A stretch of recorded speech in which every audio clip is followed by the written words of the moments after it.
Baik pemirsa, dan kali ini kita akan membahas terkait dengan benang merah dari Presiden Joko Widodo saat sidang kabinet terakhir, di mana beberapa poin sudah disampaikan, di mana stabilitas ini menjadi suatu hal yang sangat krusial untuk menjaga laju pembangunan di Indonesia, kemudian juga pertumbuhan ekonomi nasional. Untuk membahasnya, kita sudah tersambung melalui Zoom bersama dengan Profesor Telisa Aulia Valianti. Beliau adalah Guru Besar Fakultas Ekonomi dan Bisnis Universitas Indonesia. Selamat pagi, Prof. Telisa. Iya, selamat pagi Mas Pras. Selamat pagi semua pemirsa IDX. Ya, salam sehat, Prof. Salam sehat. Terima kasih juga atas waktu yang disempatkan. Ini menarik kalau kita akan boleh review terlebih dahulu terkait dengan kondisi perekonomian di masa transisi kepemimpinan nasional yang tinggal menghitung hari saja ini, Prof. Silakan. Ya, silakan, Prof. Oh, Ya. iya. Jadi kalau misalkan kita lihat bahwa banyak sebetulnya kinerja ya yang sudah dicapai oleh beliau selama, karena ini 2 periode ya. Jadi Oke. artinya bahwa 2 periode itu tentu lebih banyak yang harus dilakukan, yang bisa dilakukan ya. Karena kan 2 periode beda dengan 1 periode yang lebih short term. Nah, kalau Ya. 2 periode itu sebetulnya kalau di RPJMN tuh sudah 2 RPJMN gitu. Ya sudah 1 RPJMN gitu ya. Jadi apa yang ditargetkan di dalam RPJMN harusnya itu lebih bisa terlihat seperti itu. Itu juga yang menjadi satu hal yang perlu kita evaluasi seperti itu. Dan kemudian juga bagaimana pencapaian dari Nawacita. Karena kan awalnya beliau menyampaikan dalam visi misi awalnya adalah Nawacita. Nah, sejauh mana Nawacita itu tercapai. Jadi memang kalau kita lihat secara keseluruhan, misalkan kalau kita scoring ya dari secara agregat dulu nih, nanti kan ada masuk per komponen ya. Jadi kalau secara agregat misalkan skor 1 sampai 10, kalau saya menilai bahwa ya secara independen ya, karena saya sebagai akademisi memandangnya, walaupun juga tentunya sering membantu pemerintah juga dan berkolaborasi ya, tapi saya menjawab sebagai akademisi scoringnya itu adalah di kisaran angka apa ya, misalkan berapa ya, agak susah juga. Misalkan dari 10 gitu ya, itu ada di posisi 8 seperti itu. Jadi artinya ada 2 poin yang memang beberapa belum tercapai seperti itu. Jadi Oke. tapi saya melihat hanya dari aspek ekonomi ya, karena overall kan ada ekonomi, sosial, politik, tapi tentu saya sebagai ekonom lebih melihat sebagai scoring ekonominya seperti itu. Jadi kalau Baik. overall ekonomi ini adalah sekitar 8 seperti itu. Nah, ini Ya. menarik.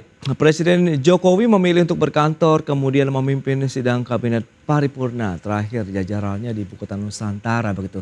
Sebelum lengser dari jabatannya pada 20 Oktober 2024. Lantas pesan tersirat apa yang ingin disampaikan kepala negara ini, Prof? Ya, tentunya adalah keberlanjutan dari IKN itu sendiri kepada pemerintah yang akan datang. Jadi sudah diinisiasi oleh beliau bahwa ini loh rapat kabinet itu di IKN seperti itu. Nah, diharapkan nanti presiden terpilih dan wakil presiden terpilih serta jajarannya juga akan mengikuti jejak beliau bahwa ini loh saya sudah memberikan contoh sidang kabinet paripurna di IKN. Harapannya nanti sidang-sidang kabinet berikutnya juga ya di IKN juga gitu untuk memperkenalkan IKN bahwa IKN itu cukup nyaman untuk berkantor dan melakukan rapat dan sebagainya. Jadi itu sih sepertinya itu beliau kan orangnya sangat simbolik ya, Pak Jokowi ini. Iya. Jadi artinya simbol itu muncul sebagai bahwa beliau ingin ada keberlanjutan untuk pembangunan IKN, bahwa IKN jangan terhenti dan ini dilanjutkan sebagai ibu kota Nusantara untuk tempat ibu kota pemerintahan seperti itu selanjutnya. Oke, dan saat sidang kabinet paripurna terakhir begitu Presiden Jokowi sudah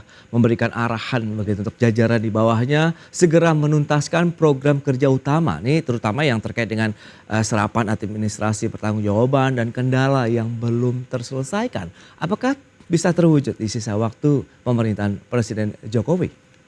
Iya, hanya administratif dan PR-PR yang belum dilaksanakan. Jadi memang Oke. biasanya jelang akhir itu tidak boleh ada kebijakan yang strategik yang akan signifikan berdampak. Jadi Oke. biasanya hanya kebijakan-kebijakan minor dan itu terutama penyelesaian administrasi dan pertanggungjawaban. Karena biasanya pemerintah itu harus memberikan pertanggungjawaban baik secara akuntabilitasnya, laporan kinerja dan lain sebagainya. Jadi itu memang diselesaikan nih administrasi-administrasi gitu loh. Jadi karena itu akan diestafetkan supaya clear titik ininya ya, titik estafetnya itu gitu. Jadi jangan sampai nanti ada kendala makanya beliau menekankan kendala administratif segera diselesaikan, penyelesaian laporan-laporan administratif. Jadi itu yang diselesaikan, yang tugas-tugasnya itu yang belum beres harus diselesaikan sesuai dengan rencana kerja pada waktu sebelumnya itu sejauh mana udah dicapai seperti itu. Jadi supaya nanti ketika diserah terimakan kepada Ya, yang baru itu juga akan lebih clear gitu. Jadi makanya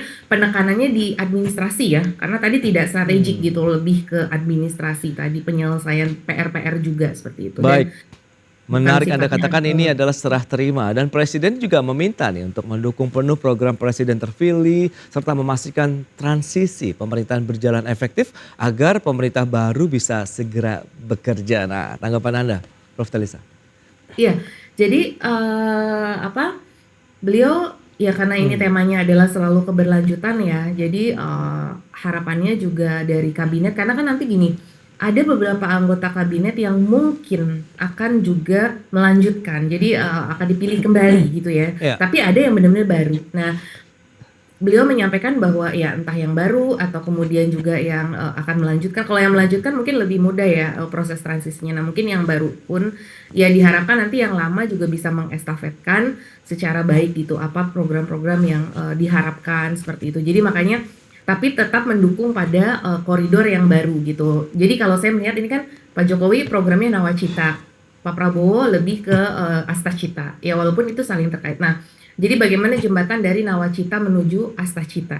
Nah, itu yang diharapkan para menteri-menterinya nanti, itu yang baik yang lanjut ataupun yang baru, itu akan memahami hal ini dan menjalankan itu. Jadi ya harus mendukung lah program-program. Karena kan sekarang arahnya itu misalkan di Astacita kan hilirisasi. Terus kemudian juga makan siang gratis itu ya untuk perbaikan gizi masyarakat Indonesia secara keseluruhan. Nah, itu diharapkan semua KL mendukung hal tersebut seperti itu. Jadi itu adalah himbauan moral beliau kepada para jajarannya dan juga kepada publik bahwa ingin mendukung kepada pemerintahan yang akan datang seperti itu. Jadi harus harus oke, support kepada program-program itu gitu. Itu baik. sebetulnya sesuatu yang apa ya Hmm. naratif yang memang beliau sampaikan. Oke, Prof. Nah, berikutnya juga Presiden meminta untuk menjaga situasi kondusif sebab butuh stabilitas untuk bertumbuh, kemudian juga membangun ekonomi nasional. Nah, menurut pandangan Anda, situasi saat ini apakah sudah cukup stabil, terutama menjelang ada kita tahu pilkada serentak juga tahun ini nih, Prof. Talisa? Ya, stabilitas itu kan macam-macam ya. Iya, Stabilitas ekonomi, mm, stabilitas sosial, ya, dan kemudian juga stabilitas politik. Nah, mm, kalau secara stabilitas ekonomi memang ada beberapa challenge, tapi relatifly kita bisa mengendalikan. Memang yang oke, lebih challenging ini ya, walaupun nanti ekonomi di mm, daya beli masih ada PR seperti itu ya, itu mungkin yang apa ya berpotensi menimbulkan keresahan di masyarakat. Nah, kemudian stabilitas sosial dan politik ini juga biasanya dari tekanan ekonomi. Nah, kalau stabilitas politik jelang pilkada kan kita tahu ya cukup banyak kejadian-kejadian yang mungkin itu betul. ada konflik ya di Oke, masyarakat seperti itu sampai ke level masyarakat bawah gitu dan para netizen juga mm, bahkan ya apa war di media sosial dan lain sebagainya itu tapi Indonesia saya rasa sudah cukup dewasa untuk menghadapi perbedaan-perbedaan ini ya jadi artinya bahwa meskipun kita berbeda-beda dan lain mm, sebagainya secara politik namun kita punya satu tujuan untuk mensejahterakan bersama. Nah, mudah-mudahan tujuan ekonomi bersama mm, untuk menstabilkan karena challenge kita kan cukup banyak nih di global ya. oke, Pelemahan ekonomi dunia ya walaupun nanti bunga udah mulai turun tapi masih ada challenge lain geopolitik yang masih belum stabil dan lain sebagainya pasca nanti juga pemilu Amerika. Nah, tapi kita harus bersatu dalam arti bahwa ya berbeda-beda tetapi tetap satu tadi ya harapannya mungkin seperti itu. Jadi ya karena kalau kita ribut terus kapan kita membangunnya, oke, menginikan dengan agenda-agenda gitu kan. Jadi nggak ada lagi tuh 01, 02, 03 seperti zaman dulu ya. Kita pokoknya betul, Republik Indonesia satu gitu. yes, Nah, itu yang ya. mungkin sudahlah gitu. Kita dengan ini ya udah kita ke depan untuk membangun Indonesia seperti apa, next perbaikannya mungkin. Jadi kita fokus ke masa depan untuk bagaimana perbaikan kita. Kalau menurut saya itu sih yang perlu ditekankan ya Betul, bersama betul. gitu. Nah, itu dia Prof. Karena kita tahu targetnya untuk pertumbuhan ekonomi pemerintahan baru kan juga cukup kencang juga 7 sampai dengan 8% 8%. begitu ya. Sehingga dibutuhkan memang satu kondisi yang saling mendukung begitu bahu-bahu. Kita akan bahas nanti di segmen berikutnya mengingat kondisi beberapa indikator fundamental ekonomi juga masih ada PR yang harus segera dituntaskan ya. Dan pemirsa pastikan Anda masih bersama kami.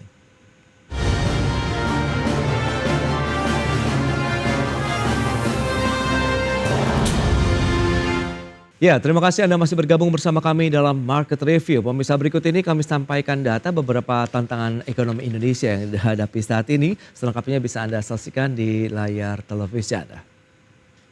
Baik, kita akan cermati dari sisi pertumbuhan ekonomi Indonesia. memang target di atas 5%-an begitu, meskipun bisa dikatakan ini adalah stagnasi dari pertumbuhan ekonomi Indonesia masih di sekitar 5%.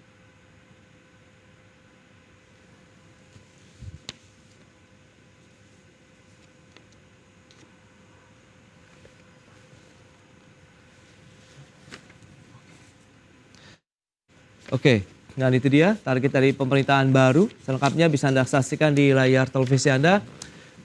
Ini terkait dengan pertumbuhan ekonomi Indonesia 7 sampai dengan 8%, kemudian investasi 2.000 triliun, tingkat rasio pajak 23%, kemudian lapangan pekerjaan baru sekitar 19 juta lapangan pekerjaan. Ya, berikutnya kita akan cermati terkait dengan tantangan ekonomi kita.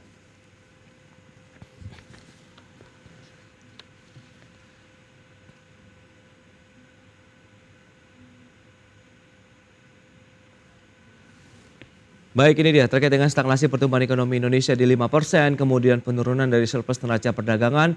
Ini berlangsung dalam beberapa waktu terakhir dan di Juli 2024 tercatat sekitar 0,47 miliar dolar Amerika, sementara PMI manufaktur Indonesia masuk ke dalam level kontraksi. Per Juli 2024 tercatat 49,3, kemudian deflasi terjadi selama 4 bulan berturut-turut, yaitu bulan Mei sampai dengan Juli 2024. Sementara ada penurunan kelas menengah. Ini kalau kita lihat trennya sudah terjadi dari tahun 2019 sampai dengan 2024. Itu dia beberapa data terkait dengan tantangan ekonomi kita. Akan lanjutkan perbincangan bersama dengan Profesor Telisa Valianti. Baik, Prof. Telisa, dengan beberapa data tadi yang sudah disampaikan, Anda melihat seberapa besar akhirnya tantangan kemudian effort yang harus dilakukan untuk mengejar target pertumbuhan pemerintahan baru kemudian dengan kondisi real yang ada saat ini. Silakan, Prof. Iya, saya rasa tadi yang disampaikan oleh infografis sangat baik sekali ya, sudah meringkas beberapa PR dan tantangannya. Jadi memang tidak mudah ya, kita aja kemarin itu kan agak susah mencapai target pertumbuhan yang di atas 5% ya. Kita kan stagnan di 5% tadi, sedangkan targetnya 7 sampai 8. Jadi sebetulnya itu mungkin. Saya baru bikin kajian kebetulan libur kemarin, kami membuat suatu hitung-hitungan gitu ya. Jadi untuk mencapai target 8% itu apa aja yang harus tumbuh. Misalkan harus di atas rata-rata semua. Jadi misalkan kredit selama ini tumbuhnya dalam 16 tahun terakhir itu adalah 14%. Nah, kalau mau 8%, kita kreditnya minimal harus tumbuh 18%. Terus kemudian investasi, selama ini kita rata-rata investasinya itu pertumbuhnya 5,6%. Nah, kita harus tumbuh minimal 7,8% supaya mencapai target pertumbuhan yang 8% tadi. Terus kemudian dari sisi lapangan kerja yang biasanya tumbuh berapa, misalkan biasanya tumbuh 2% untuk lapangan kerja baru. Nah, itu harus tumbuh ke minimum 3,5% kayak gitu untuk mencapai angka yang 8%. Jadi menaikkan kayak kecil ya, dari sekian ke sekian, 14 ke 18, itu nggak mudah sebetulnya, tapi bisa. Artinya tidak mudah, tapi bisa kalau tadi kita extra effort dan menutup gap-gap yang selama ini. Nah, apa sih gap utama ya kita mencapai biasanya?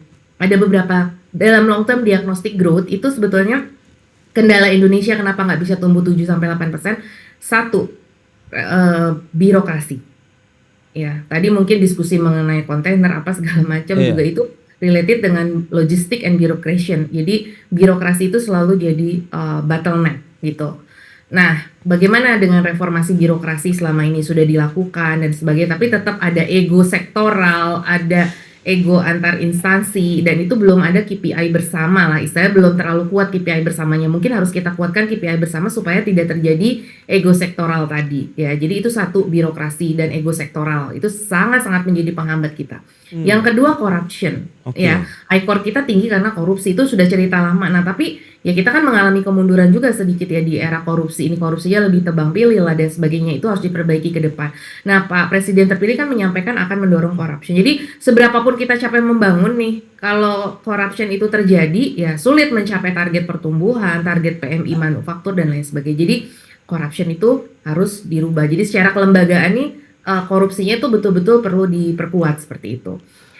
Terus kemudian yang ketiga itu adalah dari sisi leadership ya yang harus diperbaiki. Jadi leadership juga, ya leadership sudah baik selama ini ya, ada kemajuan lah Indonesia. Nah, tapi leadershipnya itu sampai ke level bawah lah gitu. Jadi dari pemerintah pusat, daerah, lokal ya, itu leadershipnya harus diperkuat dan satu satu arah gitu loh. Jadi leadershipnya jangan beda-beda. Terus kemudian juga ya itu seringkali jadi akhirnya kita pernah dengar kan kasus kemarin misalkan antara perdagangan sama perindustrian itu berantem masalah kontainer gitu kan. Jadi Oke.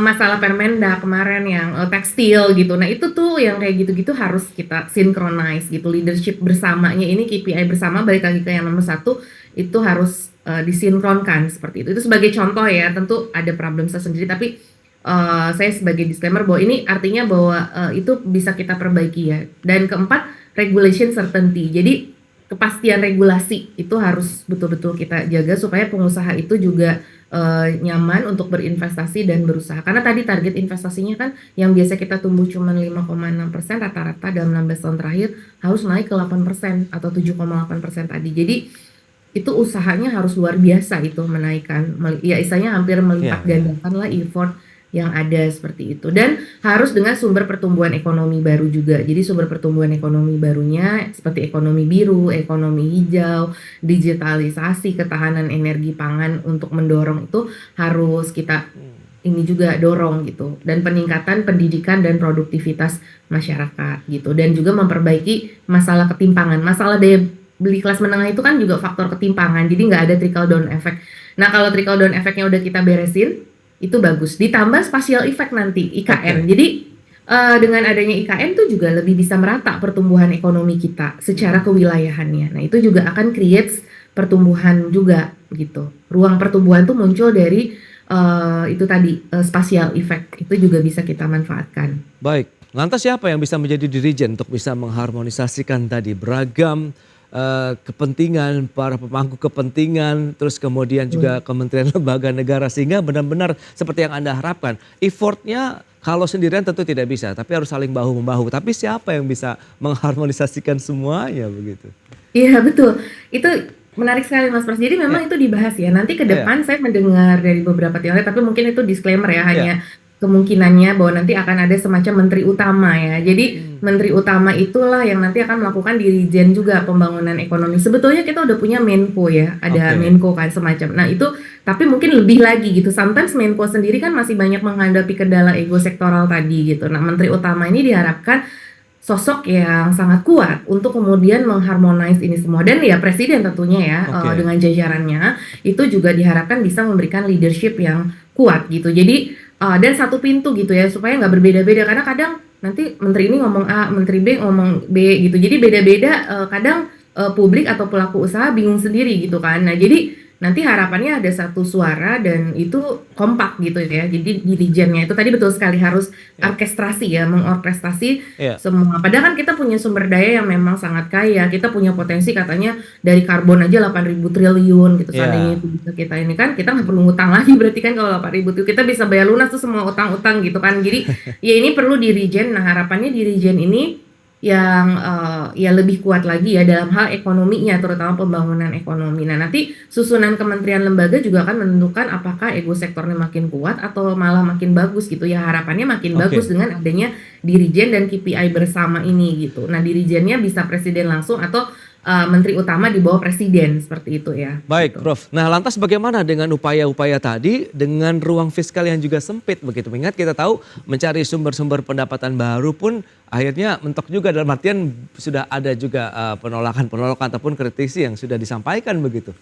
Betul, tadi target pajak Hmm, 23%, tapi menurut saya jangan itu terus ya, karena kalau kita oke. semata-mata pajak tanpa menciptakan pertumbuhan, jadi yang kita pajaki kan jangan sampai kita memotong daging ya, yang kita pajaki kan Oke. lemak, supaya lemak itu bisa digunakan gitu, tidak menjadi penyakit gitu kan. Nah itu Hmm, untuk membangun gitu. Nah supaya itu terjadi, itu sebetulnya corruption-nya itu tadi Mas Pras. Jadi corruption-nya itu kalau kita bisa menginikan tax avoidance, tax evasion, terus kemudian corruption, itu sebetulnya kita kaya kok.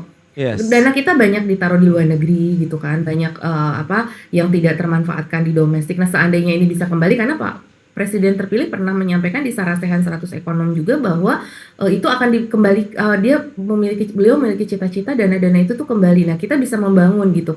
Nah, ruang fiskal itu akan terbantu kalau dana-dana yang harusnya menjadi hak kita yang Hmm, ditaruh di Republik Indonesia ya, itu balik. Nah, misalkan dengan kebijakan seperti devisa hasil ekspor atau dulu pernah ada semacam tax amnesty itu kan oke. sebetulnya Hmm, untuk balik gitu. Nah, kemudian sambil kita memperbaiki reformasi perpajakan kita, tapi ya. jangan sampai reformasi perpajakan yang kemudian menekan daya beli tadi. Jadi Hmm. ruang-ruangnya dulu nih yang harus kita perbaiki, tax basisnya, pencatatannya, administrasi perpajakannya itu yang diperbaiki. Jadi jangan sampai kita hanya sekedar menaikkan tarif seperti PPN mau naik, tapi tidak disertai dengan itu semua, jadinya malah akan semakin menekan daya beli. Jadi nggak cukup gitu loh hanya dengan menaikkan tarif pajak gitu, tapi secara Ya. keseluruhan overall reformasi perpajakannya dan juga tadi dana-dana dari capital inflow dari yang kita sebetulnya banyak di luar itu dengan adanya misalkan repatriasi, kebijakan penyesuaian dari lalu lintas devisanya yang tapi masih aman gitu ya untuk investor asing. Nah, itu yang harus dikejar seperti itu karena Baik. banyak sekali kebocoran-kebocoran ya. Pak Nah, itu Presiden dia, sudah Prof. menyampaikan banyak kebocoran, dia akan mendorong gitu Hmm. dana-dana itu kembali ke Indonesia seperti itu. Yes, ya berarti kalau kita tarik benang merahnya lebih kepada nanti lagi-lagi ujungnya adalah keberlanjutan begitu ya daripada beragam kebijakan, capaian-capaian positif yang sudah ada, tinggal kedepannya dijagain lagi ya Prof ya, berarti implementasinya, actionnya begitu ya, sehingga penegakan hukumnya baik punishment ataupun reward yang diberikan juga semakin jelas sehingga memberikan trust yang paling utama begitu dari para Betul, investor. trust itu sangat penting ya untuk Yes, dana masuk dan sebagainya, ya, regulation certainty, leadership dan trust yes. itu menjadi sangat penting. Baik, Prof. Telisa, sayang sekali waktu terbatas ini. Terima kasih banyak atas analisis yang sudah Anda sampaikan kepada pemirsa pada hari ini. Semoga benar-benar nanti pemerintahan baru sudah bisa ada pondasi kuat, kemudian juga belajar dari pengalaman daripada waktu-waktu sebelumnya. Selamat melanjutkan aktivitas Anda kembali. Salam sehat, Prof. Telisa. Terima kasih. Terima Ya. kasih. Baik pemirsa, 1 jam sudah saya menemani Anda dalam Market Review. Dan perbarui terus informasi Anda hanya di IDXNL, your trustworthy and comprehensive investment reference. Jangan lupa saksikan program First Session Closing yang akan tayang pukul 11.30 waktu Indonesia Barat. Karena urusan masa depan harus terdepan, aku investor saham. Saya Prasetyo Wibowo beserta seluruh kerabat kerja yang bertugas pamit undur diri. Terima kasih, sampai jumpa.